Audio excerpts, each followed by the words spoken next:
Good morning. We are beginning today with the Devi Bhagavata Purana, Book 9, Chapter 2.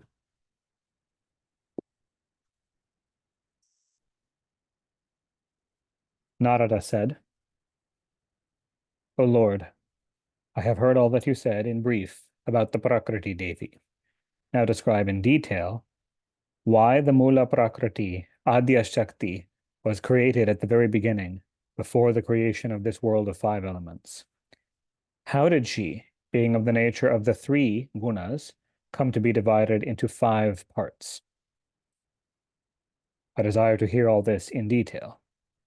Kindly describe the auspicious births of the five forms of Prakriti, their methods of worship, the methods of meditation upon them, their stotras, kavachas, glory, and power in detail.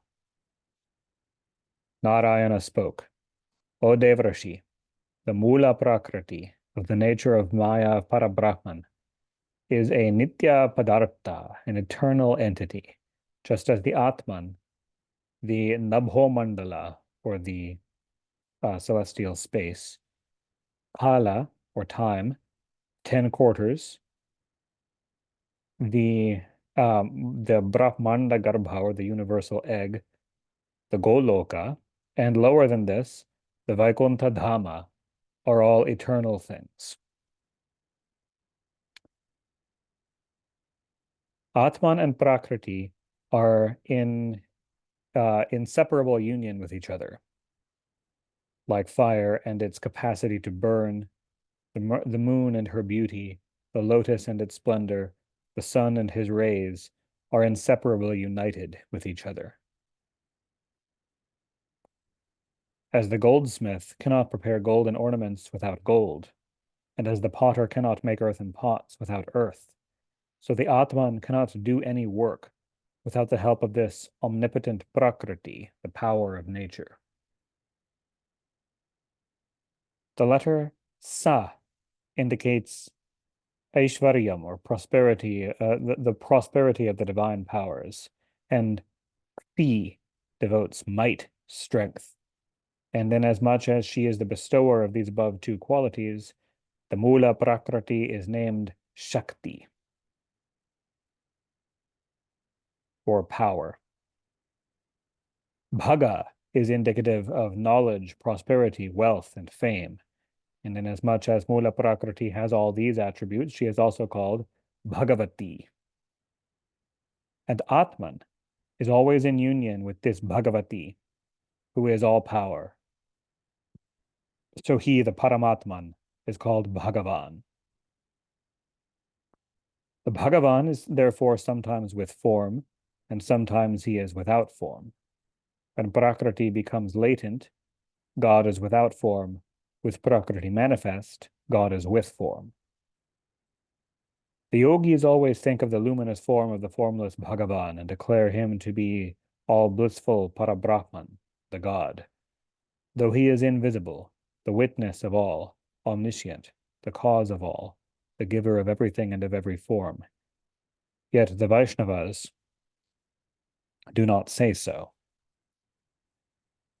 They declare, how can fire, strength, and energy come when there is no fiery, strong, energetic person behind it?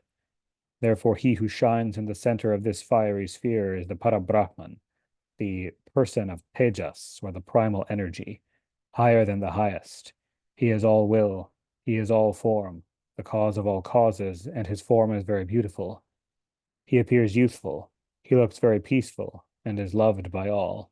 He is the highest, and his blue body shines like new rain clouds.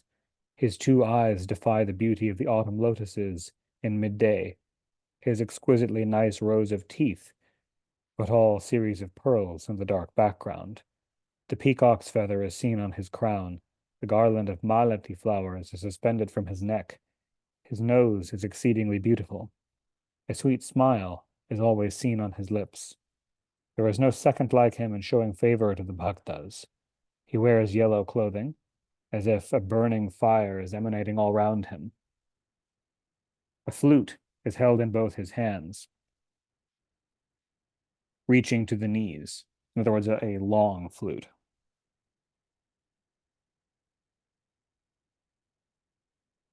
His body is decorated all over with jewels. He is the sole refuge of this universe, the Lord of all, omnipotent and omnipresent. No trace of deficiency can be seen in him. He is himself Siddha Purusha, and the foremost of all Siddha Purushas. He bestows siddhis to all. The Vaishnavas meditate always on that eternal Sri Krishna, the Deva of the Devas. He takes away fully all the fears of birth, death, old age, and all ills and sorrows. The age of Brahma is the twinkling of his eye. That highest self, the Parabrahman, is denominated as Krishna. The word Krish denotes bhakti to Sri Krishna, and the letter Na signifies devotion to his service. So he is the bestower of bhakti and the bestower of devotion to his own service. Another interpretation is that Krish denotes all, everything, and Na signifies the root. So he who is the root and creator of all is Sri Krishna. When he desired in the very beginning to create this universe, there was nothing then except Sri Krishna, and at last, impelled by Kala, or time, he became ready in his part to do the work of creation. The Lord, who is all will, willed, and divided himself into two parts, his left part becoming female, and his right part becoming male. Then that eternal one who is greatly loving looked at the female, his left part, the sole receptacle to hold all the contents of love, very lovely to the eyes, like a beautiful lotus. The loins of this woman defy the moon. Her thighs resemble plantain trees. Her breasts are like bale fruits. Flowers are scattered as the hairs on her head. Her middle part is very slender, very beautiful to behold. Exceedingly lovely, her appearance is very calm. A sweet smile reigns on her lips. She gives sidelong glances. Her clothing is purified by fire. All over her body is decorated with gems. Her eyes, like the chakora bird, begin to incessantly drink with joy the moonbeams from the face of Sri Krishna, which defies 10 millions of moons. On her forehead, there was the red dot of vermilion. Over that, the dot of white sandal paste, and over that was placed the mark of musk. The braids of hair on her head are slightly curved and decorated with malati garlands. On her neck was suspended the necklace of gems and jewels, and she is always very amorous towards her husband, Sri Krishna. On looking at her face, it seems that 10 million moons have risen at once. When she walks, her gait puts those of ganders and elephants in shade. O Muni, Sri Krishna, the Lord of the Rasa Leela, and the person of taste in the Rasa Leela, looked askance at her for a while, and then, catching hold of her by her hand, went to the Rasa Mandalam and began to play the Rasa Leela. It seemed then the Lord of amorous Leelas had become incarnate there and had been enjoying the various pleasures of amorous passions and desires, so much that a whole day of Brahma passed away in that Leela. The Father of the universe, then becoming tired, in an auspicious moment, impregnated in her womb she who was born of his left portion. The Prakriti Devi was also tired of the embraces of Sri Krishna, so after the intercourse she began to perspire and breathe heavily, or breathe rapidly. Her perspiration turned into water and deluged the whole universe with water, and her breath turned into air and became the prana, the life of all the beings. The female that sprung from the left side of Vayu, of breath, became his wife, and out of their contact originated Prana, Apana, Samana, Udana, and Vyana, their 5 sons, the 5 breaths, the 5 vital Vayus of all the beings. Besides these also, from the womb of the wife of Vayu came out Naga and the other 4 lower Vayus, so the 10 breaths. The water that came out from the perspiration of Adi Shakti Varuna Deva became the presiding deity of that water. And the female sprung out of the left side of Varuna Deva became the wife of Varuna, called Varunani. The Shakti of the nature of knowledge of Sri Krishna remained pregnant for 100 Manvantaras. Her body became effulgent with Brahma Teja, the fire of Brahman. Krishna was her life, and she again was dearer to Krishna than his life. She remained always with Sri Krishna so much that she constantly rested on his breast. When 100 Manvantaras passed away, that beautiful one gave birth to a golden egg. That egg was the repository of the whole universe. The beloved of Krishna became very sorry to see the egg, knowing that the egg, the manifestation of the material universe, represents the possibility of the experience of separation from Krishna. And out of anger, threw that egg within the water collected in the center of the universe. Seeing this, Sri Krishna raised a great cry and immediately cursed her and said, O angry, cruel one, when you have forsaken out of anger this son just born of you, I say then that you become from today bereft of any further issue. Besides, let all those godly women that will spring out from your anshas, they also will be deprived of having any issue. They will remain ever constant in their youth. O Muni, while Sri Krishna was cursing thus, there came from the tongue of the beloved of Sri Krishna a beautiful daughter of white color. Her clothings were all white. In her hands were a lute or a veena and a book, and all her body was decorated with ornaments of gems and jewels. She was the presiding deity of all the Shastras. Sometime later, the Mula Prakriti, the beloved of Krishna, divided into two parts. Out of her left portion came Kamala, or Lakshmi, and out of her right portion came Radhika. In the meantime, Sri Krishna divided himself into two parts. From his right side appeared a form two-handed, and from his left side appeared a form four-handed.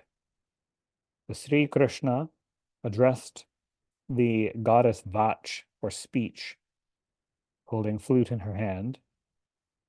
O Devi, follow this four-handed person as your wife. And then spoke to Radha. O Radhe, you are a sensitive, proud lady, that you be my wife, so it will do you good. Sri Krishna also told Lakshmi gladly to become the wife of the four-handed Narayana. Then Narayana, the Lord of the world, took both Lakshmi and Saraswati to the abode of Vaikuntha. O Muni, both Lakshmi and Saraswati were childless, being born of Radha. From the body of Narayana arose his attendants, all of them four-handed. They were all equal to him in appearance, in qualifications, in spirit, and in age. On the other hand, from the body of Kamala arose millions and millions of female attendants, all equal to her in form and qualifications. Then arose innumerable gopas, or cowherds, from the pores of Sri Krishna. They were all equal to the Lord of Goloka in form, gunas, power, and youth. They were all dear to him as if they were his life. From the pores of Radhika came out the Gopa Kanyas, or the cowherd women. They were all equal to Radha, and all were her attendants and sweet speaking. Their bodies were all decorated with ornaments of jewels, and their youth was constant. They were all childless, due to the primal curse of Sri Krishna. O best of Brahmanas, on the other hand, suddenly arose Durga, the Maya of Vishnu, or Narayani, eternal, and whose deity was Krishna.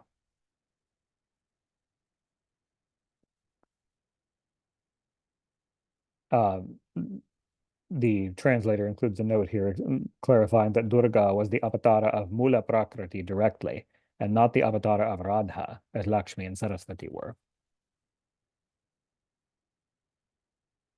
This all, by the way, and the entirety of Book 9 of the Devi Bhagavatam describes a primal state of the very ancient universe, or even before this universe per se, with manifestations and relations of the divine that are not what typically preside today.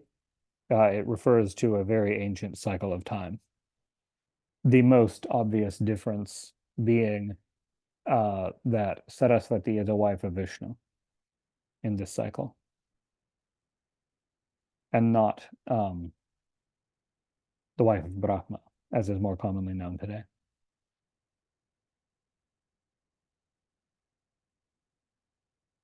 Durga is Narayani, meaning in this case the sister of Vishnu. She is Ishani, the Lord. She is the Shakti of all, and she is the presiding deity of the intelligence of Sri Krishna. From her have come out many other deities. She is Mula Prakriti, Ishvari. No failing or insufficiency is seen in her. She is the Tejas of the energetic nature of fire, and she is of the nature of the three gunas. Her color is bright like molten gold. Her luster is as if 10 million suns have simultaneously arisen. She looks gracious always, with a sweet smile on her lips. Her hands are 1,000 in number. Various weapons are in all her hands. The clothings of the three-eyed one are bright and purified by fire. She is decorated with ornaments all of jewels. All the women who are the jewels are sprung from her parts and parts of her parts, and by the power of her Maya, all the people of the world are enchanted. She bestows all the wealth that a householder wants. She bestows on Krishna's devotees the devotion towards Krishna. She is the Vaishnavi Shakti of the Vaishnavas. She gives final moksha to those that want such, and gives happiness to those that want happiness. She is the Lakshmi of the heavens, as well as she is the Lakshmi of every household. She is the tapas of the ascetics, the beauty of the kingdoms of the kings, the burning power of fire, the brilliancy of the sun, the tender beauty of the moon, the lovely beauty of the lotus, and the Shakti of Sri Krishna, the highest self. The self and the world are powerful by her Shakti. Without her, everything would be a dreary, dead mass without any energy or power. Oh, Narada, she is the seed of this tree of the world. She is eternal. She is the mainstay. She is intelligence, fruits, hunger, thirst, mercy, sleep, drowsiness, forgiveness, fortitude, peace, modesty, nourishment, contentment, and luster. The Mula Prakriti, praising Sri Krishna, stood before him. The husband of Radhika then gave her a throne to sit upon. O great Muni, at this moment sprang from the navel lotus the four-faced Brahma with his wife Savitri, an exceedingly beautiful woman. So in this, again, referring to this very primal and extremely ancient cycle of time, Vat, or the goddess of speech, or Saraswati, is considered separate from Savitri, whereas in our present cycle they are considered interchangeable forms most of the time. No sooner had the four-faced Brahma, foremost of the Jnanins, fond of asceticism and holding the kamandalu in his hand, the water pot of ascetics, came into being, and he began to praise Sri Krishna with his four mouths. On the other hand, the Devi Savitri, the beauty of 100 moons, born with great ease, wearing apparel purified by fire and decorated with various ornaments, praised Krishna, the one and only cause of the universe, and then took her seat gladly with her husband on the throne made of jewels. At that time, Krishna again divided himself into two parts. His left side turned into the form of Mahadeva, or Shiva, and his right side turned into the Lord of Gopikas, or Krishna, the beloved of the gopis. The color and splendor of the body of Mahadeva is pure white, like white crystal, as if 100 suns have arisen simultaneously. In his hands there are the Trishul, or the trident, and the Patisha, or the sharp spear. His clothing is a tiger skin. On His head is matted hair and the jata braid of a tawny hue like molten gold, so reddish yellowish hair. His body was besmeared all over with ashes. A smile reigned on his face, and on his forehead the semi-moon. He had no clothing covering his loins, so he is called Digambara, or literally one wearing the directions, or referring to nakedness. So he has a tiger skin wrapped like across his shoulders, but is otherwise naked. His neck or his throat is of a blue color. The serpents are the ornaments on his body, and in his right hand he holds the beads of jewels well purified. He is always repeating with his five faces the eternal light of Brahma, and he has conquered death by praising Sri Krishna, who is of the nature of truth, the highest self, God incarnate, the material cause of all things, and the all auspicious of all that is good and favorable, and the destroyer of the fear of birth, death, old age, and disease. He has been named Mrityunjaya, the conqueror of death. This Mahadeva took his seat on a throne made of diamonds and emeralds. And here ends the second chapter of the ninth book on the origin of Prakriti and Purusha in the Mahapuranam Srimad Devi Bhagavatam of 18,000 verses by Maharishi Veda Vyasa. Chapter 3.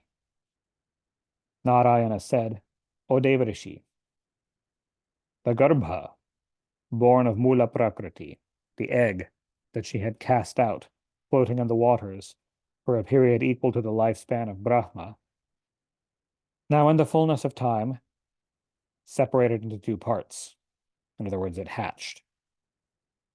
Within that egg, there was a powerful child, lustrous like a billion suns. This child could not suck the milk of his mother as she had forsaken him. So being tired with hunger, the child for a moment cried repeatedly. The child that will become the lord of countless universes, now an orphan having no father nor mother, began to look upwards from the waters in which he found himself. This boy came to be denominated afterwards with the name of Mahavirat, and he became gross and grosser, more and more material, physical, of matter. As there is nothing finer than radium, so there is nothing grosser than Mahavirat. He is the quality of materiality, of physical matter. The power of this Mahavirat is 1/16th of that of Sri Krishna, the highest self. Now, Krishna's power being infinite, 1/16th would remain infinite, but the point is it is 1/16th of the qualitative spectrum of the power of Sri Krishna.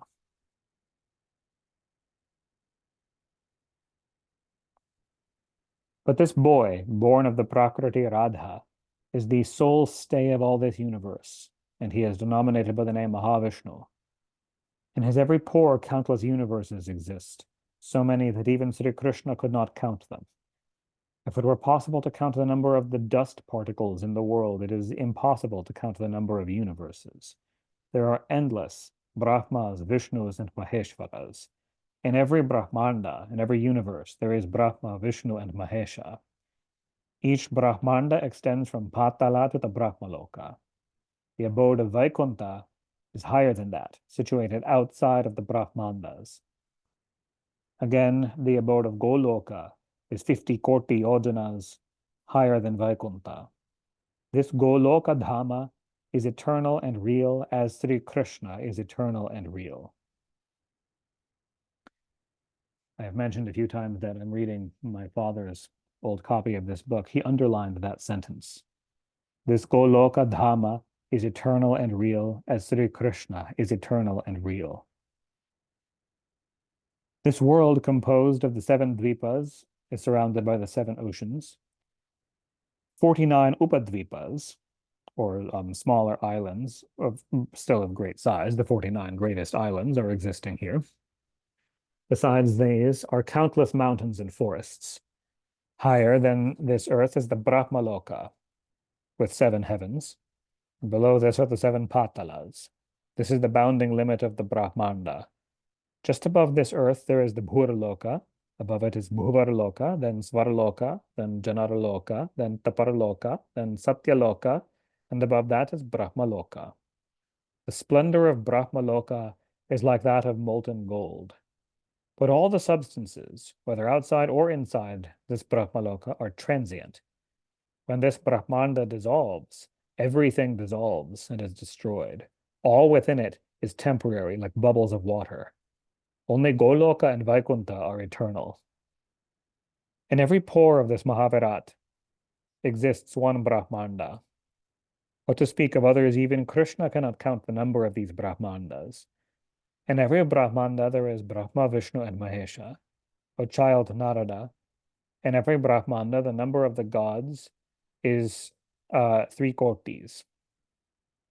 Some of them, so the great lords of the Devas are 30 million in each Brahmanda. Some of them are the Dikpatis, the regents of the directions. Some are the Dikpalas, the rulers of the quarters. Some are asterisms, and some are grahas, or planets. In the Bhuraloka, there are 4 Varanas, Brahmins, Kshatriyas, Vaishyas, Shudras. And in the Patalas, there are Nagas. Thus, the universe exists composed of movable and non-movable things. This is Brahmanda Vivritti. O Narada, now the Virat Purusha began to look up to the skies again and again, but he could not see anything within that egg except the void. Then, distressed with hunger, he, the primal child, cried out repeatedly and became merged in anxiety. But the next moment, getting back his consciousness, mastering himself, he began to think of Krishna, the highest person, and saw there at once the eternal light of Brahman. He saw there his form, Krishna's form, deep blue, like a cloud full of rain, with 2 hands, wearing a garment of yellow color, a sweet smile on his face, flute in his hand, and he seemed to be very anxious to show his grace to his devotees. Looking at the Lord, his father, the boy became glad and smiled. The Lord, the bestower of boons, granted him boons appropriate for that moment. O child, that you possess knowledge like me, that your hunger and thirst vanish, that you be the holder of innumerable universes till the time of Pralaya. Be without any selfishness, be fearless in the bestower of boons to all. Let not old age, death, disease, sorrow, nor any other ailing afflict thee. Thus saying, Krishna repeated thrice in the child's ear the 6-lettered great mantra, Om Krishnaya Swaha, worshipped with the Vedas with their angas, the giver of desires and the destroyer of all troubles and calamities. O son of Brahma, thus giving this mantra, Sri Krishna arranged for his feeding thus. In every universe, whatever offerings will be given to Sri Krishna, 1/16 of that will go to Narayana, the Lord of Vaikuntha, and 15/16 is to go to this boy, the Virat. And none of it is actually taken by Krishna.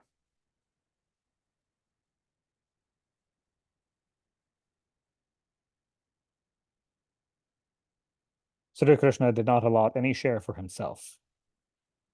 Himself transcending all the gunas in full, he is always satisfied with himself. What necessity is there for him to accept any offerings? Whatever the people offer with devotion, the Lord of Lakshmi, the Virat, eats all these. Bhagavan Sri Krishna, giving thus to the Virat this boon and the mantra, said, O child, say what more you desire. I will give you that instantly. The Virat boy, hearing thus the words of Sri Krishna, spoke, O thou omnipresent one, I have no desires whatsoever save this, that as long as I live, whether for a short time or for a long time, let me have pure bhakti towards thy lotus feet. In this world, he is a Jivan Mukta who is your bhakta. and that bewildered fool is dead while living who is devoid of any bhakti to thee. What needs he to perform japam, asceticism, yajna, worship, holding fasts and observances, going to sacred places of pilgrimages, or any virtuous acts, if he be without any bhakti to Sri Krishna? Vain is his life, who is devoid of any devotion to Sri Krishna, under whose grace he has obtained his life, and whom he does not now pay homage and worship. He is endowed with Shakti as long as Atma resides in his body. No sooner the Atma departs from his body, all the Shaktis accompany the Atma. O Great One, thou art the universal Atman, who transcends Prakriti, who is all will, the Adi Purusha, the primeval person, and of the nature of the highest light. O child, thus saying, Virat boy fell silent. Sri Krishna then spoke in sweet words. O child, that you remain as fresh as ever like me. You will not have any fall, even if innumerable Brahmas pass away. That you divide yourself in parts and turn into smaller Virats in every universe. Brahma will spring from your navel and will create the cosmos. From the forehead of that Brahma will spring 11 Rudras for the destruction of the creation. They will all be parts of Shiva. Rudra named Kalagni. So one of these 11 Rudras is Kalagni Rudra, the time fire. Kalagni Rudra will be the destroyer of all this Vishvas, all the cosmos. Besides, from each of your subdivisions, the Vishnu will originate within each universe, and that Bhagavan Vishnu will be the preserver of this Vishva or world. I say that under my favor you will always be full of bhakti towards me, and no sooner shall you meditate on me than you will be able to see my lovely form immediately whenever you desire. There is no doubt in this. And your mother, who resides in my breast, will also not be difficult for you to see. Let you remain here in ease and comfort. I now go to Goloka. Saying thus, Sri Krishna, the Lord of the world, disappeared. Going to his own abode of Goloka, he spoke to Brahma and Shankara, skilled in the works of creation and destruction, respectively. O child Brahma, go quickly and be born in parts from the navels of each of the smaller Virats that will arise from the pores of the great Virat. O child Mahadeva, go and be born in parts from the forehead of each Brahma in every universe for the destruction of the creation. Perform austerities for a long, long time. O son of the creator Brahma. Thus saying, the Lord of the universe remained silent.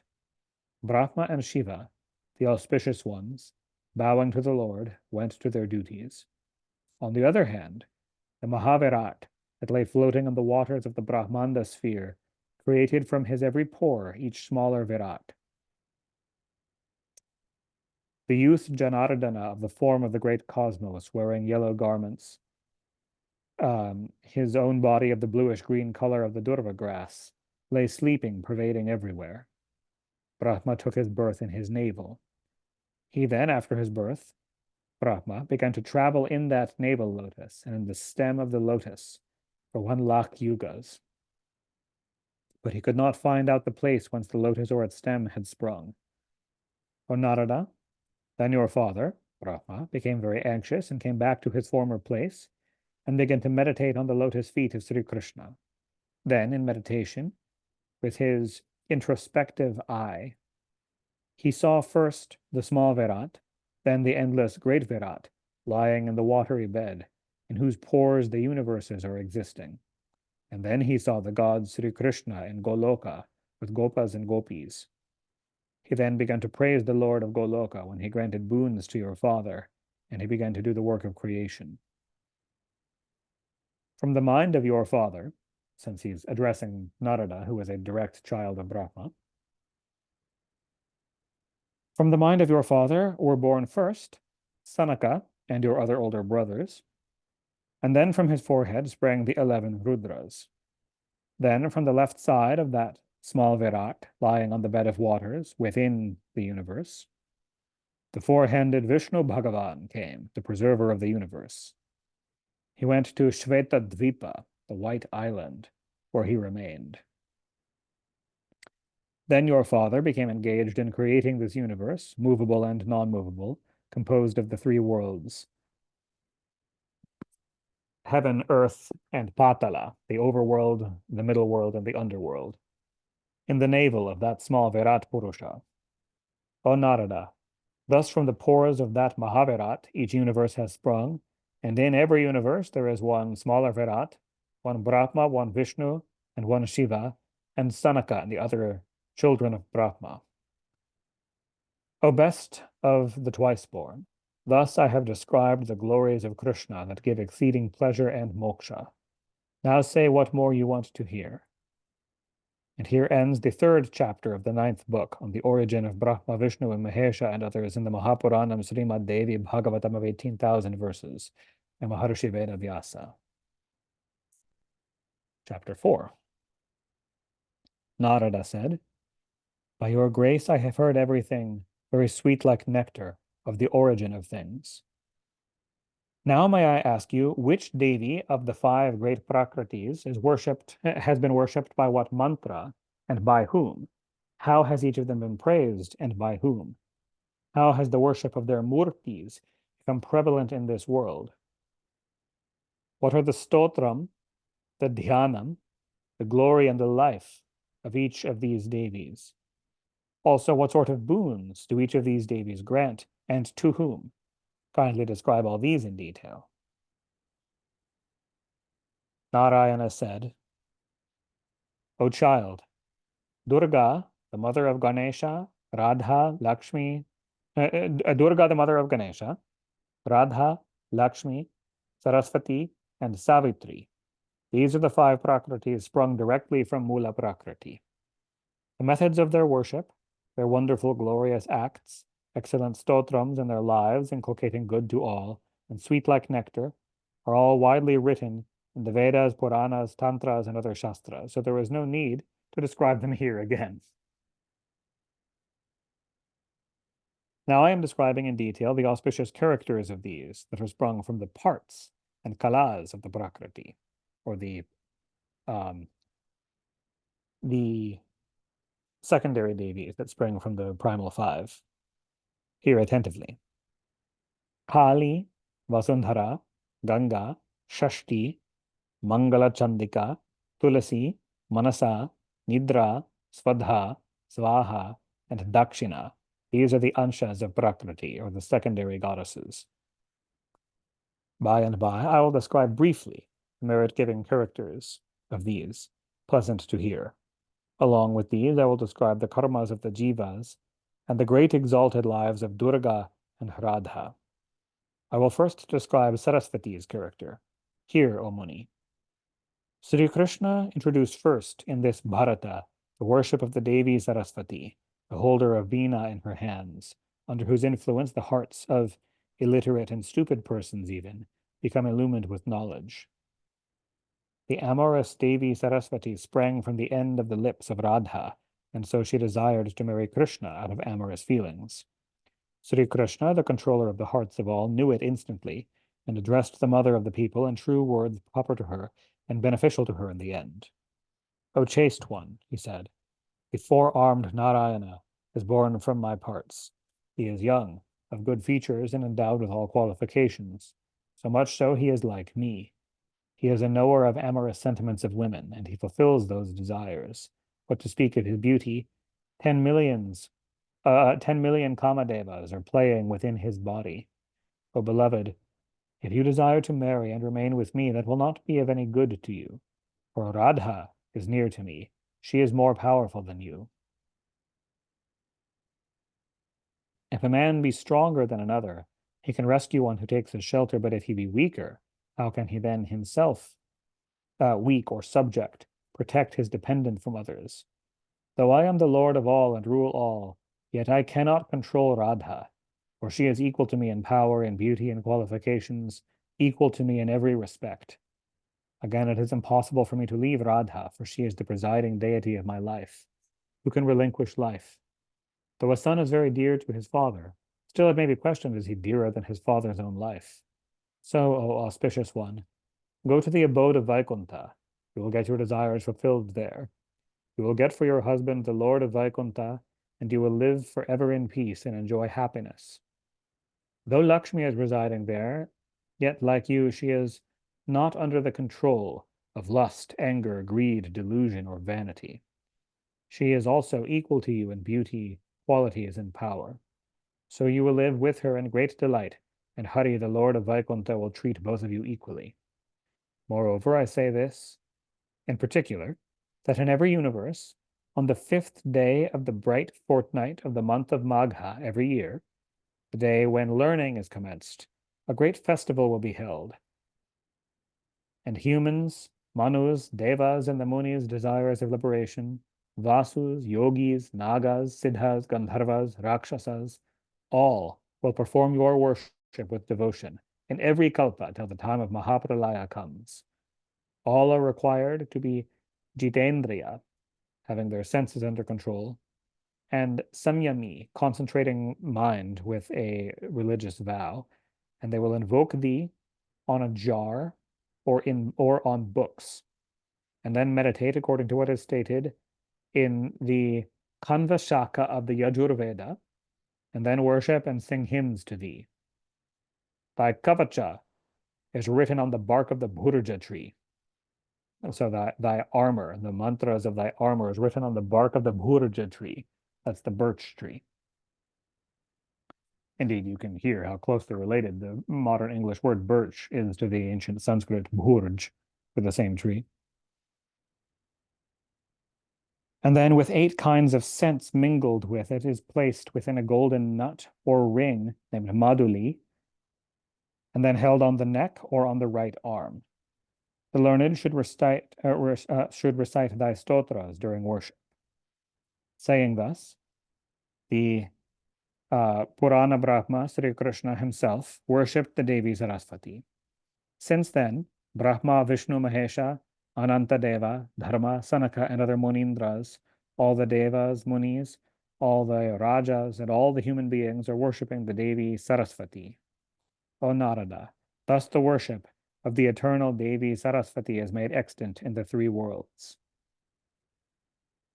Narada said, O chief of the knowers of the Vedas, now describe to me the methods of worship, dhyana, kavacha hymns, the appropriate offerings of the puja flowers, sandal paste, and other good things necessary in these worships, and which are so sweet to hear. I am still very eager and anxious to hear these. Narayana said, O Narada, I will now state the method of worship of the Devi Saraswati, the mother of the worlds, according to Kanva Shaka of the Yajurveda. Here. On the day before the 5th day, so in other words, the 4th day, but the point is, the 5th day is the day of the worship. So on the day before the worship of the waxing moon of the month of Magha, which is considered the day of the commencement of education, the day when school starts, the devotee should control his senses, concentrate his mind, and take his bath. Then he is to perform his daily duties and install the ghata, or the sacred jar, the ghata stapana, or the installation of a sacred jar or a sacred pot, which will be the incarnation of the goddess for the festival. This is done in the Navaratri festival as well. So do ghata stapana with devotion. And according to the mantras of the Kanvashaka from the Yajurveda, or the mantras of the Tantra, as the case may be. So there's 2 different sets of mantras, the Vedic set and the Tantric set. Either one can be done. By an initiate in the Vedas, they would do the Vedic set. By people who are not initiates of the Vedas, Shudras and so on, they would do the Tantric mantras. He is to worship first in that ghata, and so the worship is addressed to the jar. First to Ganapati, or Ganesha. Then meditate upon the Devi Saraswati, as described below. Invoke her, and again read the dhyana shloka, or the meditation verses. And then worship with shodashopachara, or 16 articles of formal puja. O good one, now I am speaking according to my knowledge about the offerings as ordained in the Vedas or Tantras. Here. So you offer these things: fresh butter, curd, thickened milk, uh, husked and fried rice, til laddu, that's sesame laddus, sugarcane juice, gud, or which is molasses, honey, svastik, sugar, unbroken rice out of white dhan, chipitak of table rice, or which is also called alochal, white mordakas, which are like white sweet dumplings, harbishyanna, prepared of boiled rice with clarified butter and salt, pishtaka, of wheat flour, paramanna with ghee, nectar-like sweetmeats, coconut water, svastik, pishtaka, svastik and ripe plantain pishtaka, kaseru root, mula, ginger, ripe plantains, excellent bale fruit, jujube fruit, and other appropriate white purified fruits of the season and peculiar to the place are to be offered in the puja. The white refers to their internal flesh.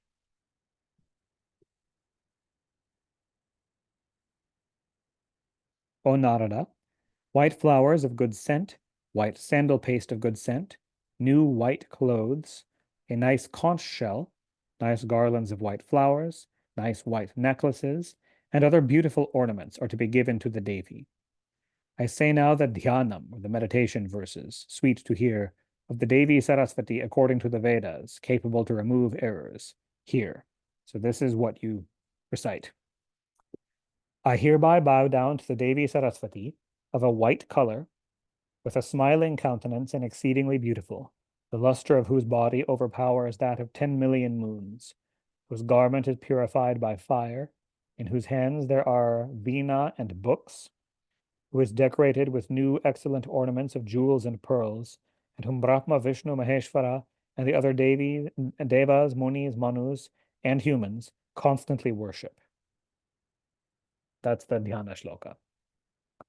Thus meditating upon the Devi, the intelligent persons should offer all the articles above mentioned after pronouncing the root mantra. So in other words, you pronounce the root mantra with each offering. You pronounce the root mantra and then the mula mantra of Saraswati, and then make the offering. Then he is to hymn and hold kavacha, or do the kavacha mantra, the armor mantra, and make sashtanga pranams before the Devi. Sashtanga pranam is bowing in full prostration, lying flat with your whole body flat on the ground before her. O Muni, those whose Devi Saraswati is the presiding deity are not to be spoken of at all. What that means is those whose presiding deity or Ishta Devi, their favorite deity is Saraswati, do not need to follow these instructions. They will naturally worship her correctly. These instructions are for people whose Ishta Devata is someone other than Saraswati. So besides, all should worship the Devi Saraswati on the day of commencement of education and every year on the Shukla Panchami day of the month of Magha. The 8-lettered mantra, as mentioned in the Vedas, is the Mula mantra of Saraswati. Aim Klim Sarasvataye Namaha is what is to be chanted before each offering in that long list of offerings. Or the mantra to which each worshiper is initiated is his Mula mantra. So if your guru has taught you a different one, use that. If not, then use that one taken from the Vedas. Or there's another variation. Instead, one may utter the mantra Srim Hrim Sarasvataye Swaha. One is to offer everything to the Devi Saraswati. This mantra is the Kalpa Vriksha, the wish-yielding tree. Narayana, the ocean of mercy, gave in ancient times this very mantra to Valmiki in the holy land of Bharatavarsha on the banks of the Ganga. Next, Bhrigu gave this mantra during a solar eclipse to Maharshi Shukracharya at Pushkara Tirtha. Maricha gave this mantra to Brahaspati during a lunar eclipse. During eclipses is a very auspicious time for mantra diksha.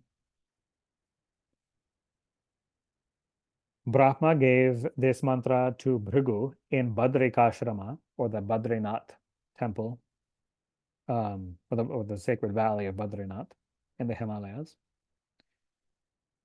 Jaratkaru taught this mantra to Astika on the shore of the Kshiroda ocean.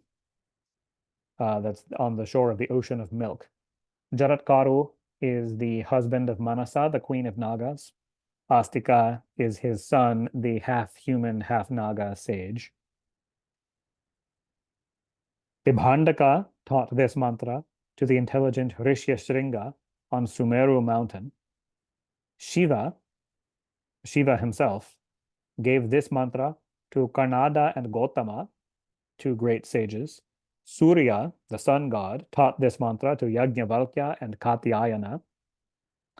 Anantadeva taught this mantra to Panini, to the intelligent Bharadvaja, and to Shakatayana in Bali's assembly in the Patala. So these are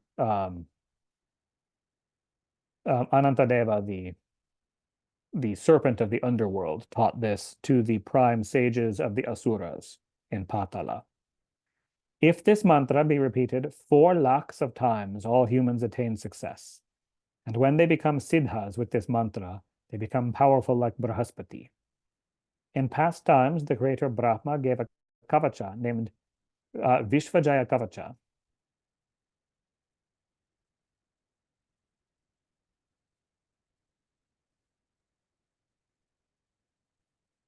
Sorry, just a sec.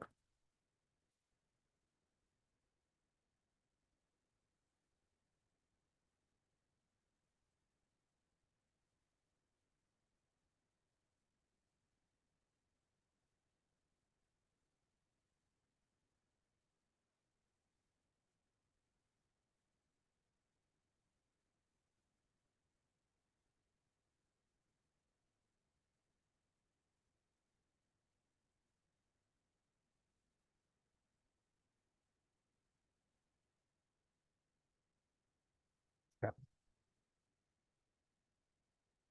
Excuse me for that brief interruption. In past times, the greater Brahma gave a kavacha named Vishvajaya Kavacha to Bhrigu on the Gandhamadana mountain. I now speak of that here. Once on a time, Bhrigu asked Brahma, the lord of all, and adored by all, thus: O Brahman, thou art the foremost of those that know the Vedas. There is none equal to thee in matters regarding the knowledge of the Vedas. So much so that there is nothing that is not known to thee, for all these Vedas have sprung from thee. Now say about the Vishvajaya Kavacha of the Devi Saraswati that is excellent, without any faults, and embodying in it all the properties of all the mantras. Brahma said, O child, what you have asked about the Kavacha of Saraswati that is sweet to hear, ordained and worshipped by the Vedas, and the giver of all desired fruits, now hear of that. In the very beginning, the all-pervading Sri Krishna, the Lord of the Rasa Mandala, mentioned this Kavacha to me in the holy Vrindavana forest in the abode of Goloka, at the time of Rasa in Rasa Mandala. This is very secret. It is full of holy, unheard, wonderful mantras. Reading this Kavacha and holding it on his arm, Brahaspati has become foremost in matters of intelligence. Holding it on his arm means he wears the mantras written on his arm. By the force of this Kavacha, Shukracharya has got his ascendancy over the Daityas as their guru. The foremost Muni, Valmiki, has become eloquent and skilled in language, and has become Kavindra, the lord of poets, composer of the Ramayana, through this Kavacha. And Swayambhuva Manu, holding this Kavacha, has become honored everywhere. Pranada, Gotama, Kanva, Panini, Shakatayana, Daksha, and Katyayana all have become great authors by virtue of this Kavacha. Krishna Dvaipayana Veda Vyasa made the classification of the Vedas and composed the 18 Puranas through the inspiration of this Kavacha mantra. Shatatapa, Samvarta, Vashishta, Parashara, and Yajnavalkya became authors by holding and reading this Saraswati Kavacha. Rishya Shringa, Bharadvaja, Astika, Devala, Jaigishavya, and Yayati all were honored everywhere by virtue of this Kavacha. Udvija, the Prajapati himself is the Rishi of this Kavacha. Brihati is its Chanda, and Sharada Ambika is its presiding deity. Its Viniyoga is in the acquisition of spiritual knowledge, in the fruition of any desires or necessities, in composing poems, or anywhere wheresoever success is required. May Srim Hrim Sarasvatye Swaha fully protect my head. Srim Vagdevataye Swaha, my forehead. Om Hrim Sarasvatye Swaha, my ears, always. Om Srim Hrim Bhagavatye Sarasvatye Swaha, my eyes. Aim Hrim Vagvadinye Swaha, my nose. Om Hrim Vidyadhishtatri Devye Swaha, my lips. Om Srim Hrim Brahmye Swaha, my rows of teeth. Aim, this single letter protect my neck. Om Srim Hrim, my throat. Srim, my shoulders. Om Hrim Vidyadhishtatri Devye Swaha, always protect my chest. Om Hrim Vidyadhi Svarupaye Swaha, protect my navel. Om Hrim Klim Vanye Swaha, protect my hands. Om Sarva Varanatmi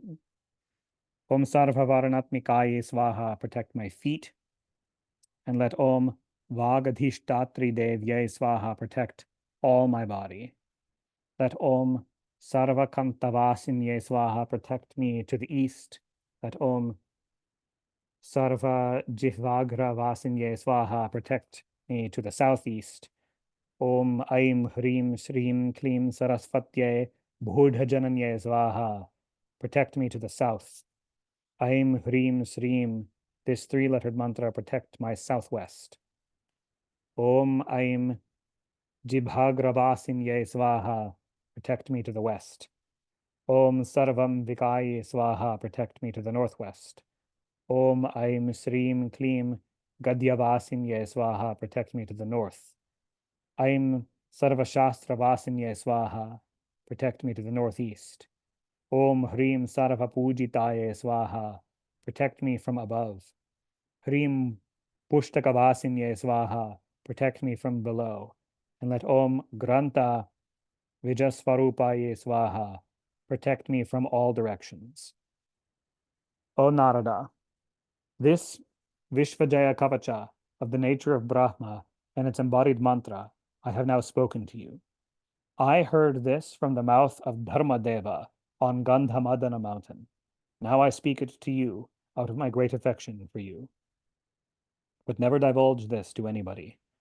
One is to worship one's Guru Deva according to due rites and ceremonies with clothings, ornaments, and sandal paste, and then fall down prostrate to the Guru, and then hold this kavacha.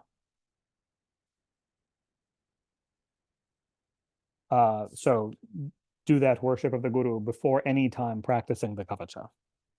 Repeating this 5 lakhs of times, one gets success and becomes a siddha. The holder of this kavacha becomes intelligent like Brahaspati, eloquent, Kavindra, or a lord of poets, and the conqueror of the 3 worlds. No sooner than one becomes a siddha in this. It attains the mantra siddhi of this mantra. In fact, it can conquer everything by virtue of this kavacha. O Muni, thus I have described to you this kavacha according to Kanva Shaka of the Yajurveda. Now I will speak about the method of worship, dhyana, and the praise of this kavacha here.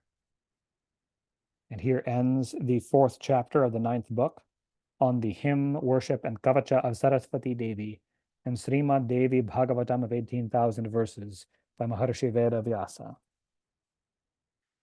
And I think, given the time, we will pause there for today and get into further details of the practice of that kavacha mantra at the start of next time.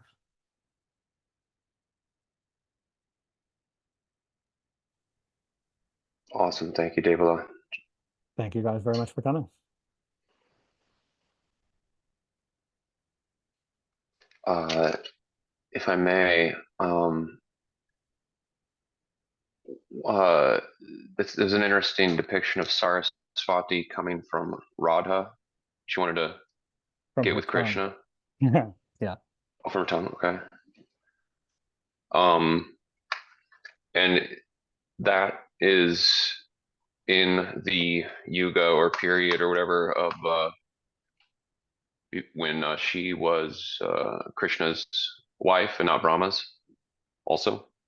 Saraswati in this period was not the wife of Krishna.